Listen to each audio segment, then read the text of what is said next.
नमस्कार दोस्तों, हिंदी कथा संचय चैनल में आपका स्वागत है।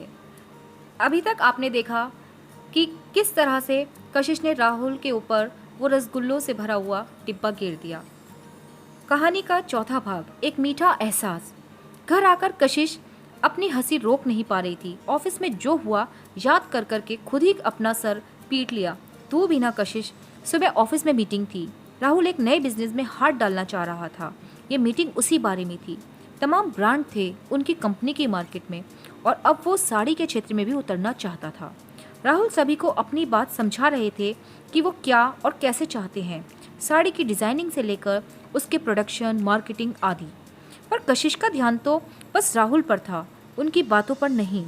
देखते देखते खो गई थी अपने सपनों में। राहुल ने जब कहा, मिस कशिश, मार्केटिंग आप देखेंगी, तो भी कशिश को कुछ सुनाई नहीं दिया।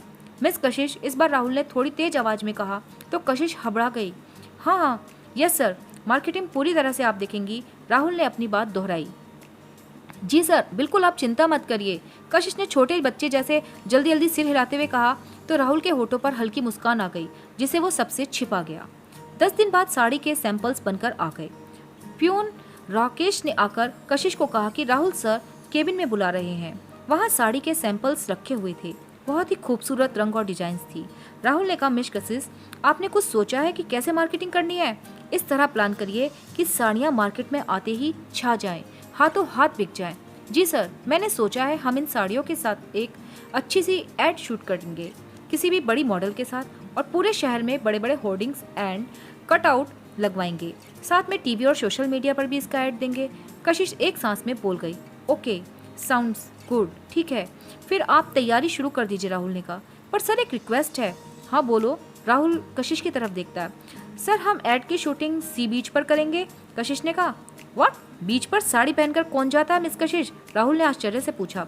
वही तो सर, कोई नहीं जाता, हम कुछ अलग करेंगे, बिलीव मी सर, कशिश ने चहकते हुए कहा। ओके ठीक है, फिर तुम अपने तरीके से देख लो और तैयारी कर लो। ऑफिस से जो मदद चाहिए मैनेजर शिव से ले लेना, राहुल ने कहा। ओके सर, चहकती हुई कशिश चली गई। राहुल मुस्कुरा उठा। जब उसने कशिश को पीली साड़ी में देखा था तभी साड़ी का आइडिया आया था। राहुल ने तो सोच भी लिया था ब्रांड नेम वो कशिश ही रखेगा।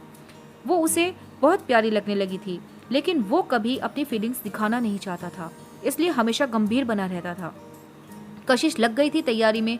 लोकेशन उसने मुंबई से 5-6 घंटे की दूरी पर काशिद बीच चुना था। मॉडल से बात हो गई थी, बाकी भी सारी तैयारी कर ली थी। मैनेजमेंट टीम को भी शूटिंग से रिलेटेड सारी डिमांड्स बता दी। अगले सोमवार को काशिद बीच जाने का प्लान बन चुका था। एक बस अरेंज की गई और उसमें ही शूटिंग से रिलेटेड स्टाफ जाने वाले थे। मॉडल आंचल सक्सेना अपनी गाड़ी से आने वाली थी।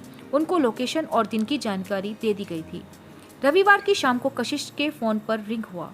राहुल सर का नाम पढ़ते ही उसने झट से फोन उठा लिया। जी सर, बोलिए। राहुल की वही चिरपरिचित गंभीर आवाज आई। मिस कशिश, कल सुबह मैं आपको घर से ही पिकअप कर लूँगा। सुबह 5 बजे आप रेडी रहिए। कशिश ने कहा, सर आप क्यों परेशान होते हैं, मैं नीलिमा के साथ बस से ही चली जाऊंगी, कोई दिक्कत नहीं है मुझे। आप नीलिमा को रात में ही घर पर बुला लीजिए, दोनों चल सकती हैं मेरी कार में, बोलकर राहुल ने फ़ोन काट दिया।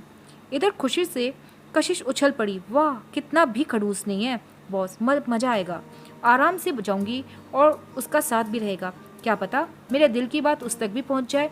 झट से नीलिमा को फ़ोन लगाती है। सुन, तू अभी मेरे घर आ जा, रात यहीं रुकना और सुबह राहुल सर के साथ कार में जाना है। सुनते ही नीलिमा ने कहा, क्या बात है मैडम, आपकी तो लगता है निकल पड़ी, और दोनों खिलखिलाकर हंस पड़ी।